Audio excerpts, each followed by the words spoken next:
தமிழ்நாட்டில் எம்ஜிஆருக்கு அப்புறம் ஒரு பிரபலமான ஒரு தலைவராக ரஜினிகாந்த் அவர்கள் வரணும்னு நினைச்சார்.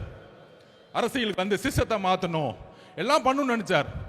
ஆனால் இதே திமுக குடும்பம் பல மிரட்டல்களை கொடுத்து அவரை அரசியல் கட்சி வர விடாம பாத்துக்கிட்டாங்க. அந்த வலிமை, மன வலிமை நம்ம தலைவர்கிட்ட இருக்கு. நான் பதிவு பண்றேன். அது அவருடைய அறியாமை குறித்த பேச்சு, அறிவீனத்தின் உச்சம், ஒரு தான் தோன்றித்தனமான பேச்சு.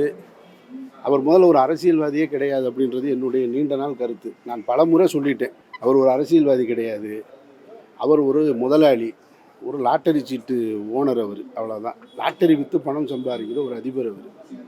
அவர் திடீர்னு வந்து விஜய் அவர்களுடைய புகழ் வெளிச்சத்தில் ஒட்டிக்கிட்டு இருக்காரே தவிர, அண்ணன் திருமாவளவனுடைய புகழ் வெளிச்சத்தில் ஒட்டிக்கிட்டு இருந்தார். திமுகவின் முதன்மை குடும்பத்தோட ஒட்டிக்கிட்டு இருந்தார்.